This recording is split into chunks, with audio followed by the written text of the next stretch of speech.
দেখেন এখানে রাস্তার উপর কতগুলা গাড়ি, এই গাড়িগুলো থাকার কথা টার্মিনালে, কিন্তু গাড়িগুলো টার্মিনালে থাকে না, গাড়িগুলো থাকে হচ্ছে রাস্তার উপরে। পুরো মহাসড়ক রাস্তাটা জাম করে ফেলছে সানগো থানার পাশে খরমপাড়ার রোডের মাঝখানে। ভাই ভাই কথা শুনেন, আপনারা কি গাড়ির স্টাফ? আচ্ছা, আপনারা গাড়ির স্টাফ, আপনাদেরকে একটা কথা বলতে চাই, আপনারা গাড়িগুলো এখানে কেন রাখেন, কি কারণে রাখেন? আমরা গাড়ি টার্মিনাল করার জন্য যদি যাই 130 টাকা চাঁদা নেই। 130 টাকা চাঁদা নেই? হ্যাঁ। কেন নেই এটা বলতে পারেন?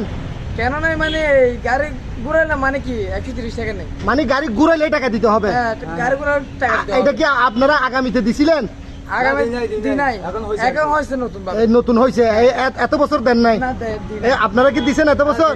আপনার গাড়ির স্টাফ? হ্যাঁ হ্যাঁ হ্যাঁ। তো আপনাদের থেকে টাকাগুলো নেয় যে কি কল্যাণ ফল্টে নেয় নাকি কোনো অন্য বিষয় নেই? কল্যাণ তেমনি আমরা দিই। হ্যাঁ, কল্যাণ দেন, তারপর এর বাইরে আমরা যখন ওখানে গাড়ি ঘুরাতে যাই, হ্যাঁ, তার মানে আমাদের 130 টাকা ওদেরকে দিতে হবে। কল্যাণ দেওয়ার পরও আবার 130 টাকা? হ্যাঁ হ্যাঁ, রাখলেও দিতে হবে, মানে গাড়ি যদি ঘুরে চলে আসে তখনও দিতে হবে। তা আপনারা শ্রমিকরা জিজ্ঞেস করেন নাই টার্মিনালে যে 130 টাকা চাঁদা নেয়, কিসের টাকা চাঁদা নেয় জিজ্ঞেস করেন না? ওগুলো জিজ্ঞাসা করি নাই, মনে করেন যে আপনারা অসহায় মানুষ, জিজ্ঞেস করেন না? এই টাকাগুলো মালিকও দেয় না, আমাদের একটি মালে 300 টাকা পান ভাই, ওখান থেকে দিতে হয় আর কি। আপনারা একটি মারি 300 টাকা বেতন পান, ওখান থেকে 130 টাকা আপনারা চাঁদা দিয়ে দেন। হ্যাঁ, হ্যাঁ। হাই রে দুনিয়া। আর এটা আমি অবশ্যই স্বরাষ্ট্র মন্ত্রণালয় এবং মাননীয় এমপি মহোদয় 8 আসনের আমি আপনার দৃষ্টি আকর্ষণ করতেছি। এই দেখেন, এই মানুষগুলো অসহায় মানুষ, এদের থেকে যদি 130 টাকা চাঁদা নিয়ে নেয়, এরা 300 টাকা বেতনের মধ্যে যদি 130 টাকা চাঁদা দিয়ে দেয়, তাহলে এদের ফ্যামিলি কিভাবে চলে? এটা আপনার কাছে একটা অনুরোধ, আপনি অবশ্যই এটা দেখবেন। দেখেন গাড়িটা ঘুরছে খাজা রোডের 3 রাস্তার মোড়ে।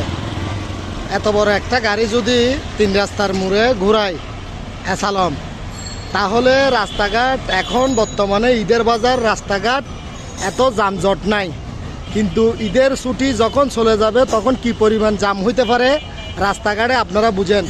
এরকম একটা জায়গার মধ্যে এত বড় গাড়িটা ঘুরানোর প্রশ্ন কি? আমি এখন ড্রাইভার আসলে ড্রাইভার থেকে জিজ্ঞেস করব কি কারণে গাড়িটা ঘুরাইতেছে।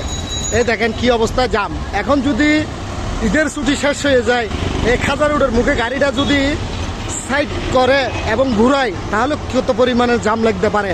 আমি গাড়িটাকে জিজ্ঞেস করব, গাড়ির ড্রাইভারকে ধরে জিজ্ঞেস করব, গাড়ির ড্রাইভার কি কারণে গাড়িটা এখানে ঘুরাইলো। আমি এখন ড্রাইভার থেকে জিজ্ঞেস করব গাড়িটা কেন এখানে ঘুরাইলো।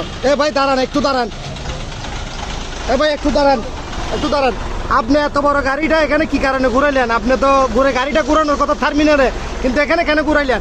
এখানে ঘুরেছি যে আমরা টার্মিনাল যেতে পারি না, ওখানে গেলে আমাদের টাকা দিতে হয় 130 টাকা করে। কিসের টাকা এটা? কিসের টাকা আমরা তো জানি না, ওখানে গাড়ি ঘুরালে নাকি 130 টাকা দিতে হবে। আপনি কি গাড়ি পার্কিং করলে টাকা নেই, এটা গাড়ি ঘুরাইলেও টাকা নেই? গাড়ি ঘুরাইলে টাকা নেই, গাড়ি ঘুরাইলেও টাকা নেই, তো এটা আপনারা প্রতিবাদ করেন না? না আমরা কি বলবো, আপনারা ড্রাইভার মানুষ, নিরহ মানুষ, আমি বুঝতে পারছি। আচ্ছা ঠিক আছে, সমস্যা নাই। হ্যাঁ, গাড়ি ঘুরলে টাকা দিতে হয় না? 130 টাকা।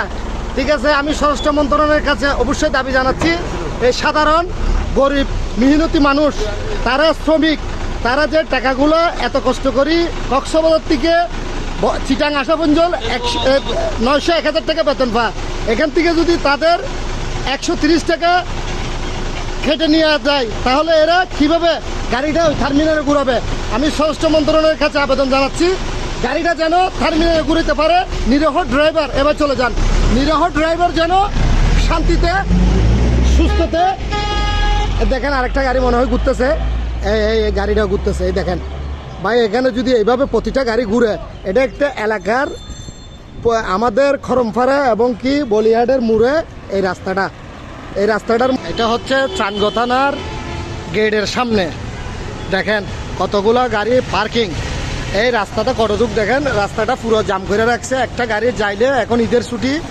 এই দেখেন এটা হচ্ছে থানা, এটা হচ্ছে চাঁদগাঁও থানা। চাঁদগাঁও থানার পাশে গাড়িগুলো কিভাবে জামজট করে রাখে, এটা বলার মতন কোনো মানুষও নাই, বলার হওয়ার মতন কোনো মানুষও নাই।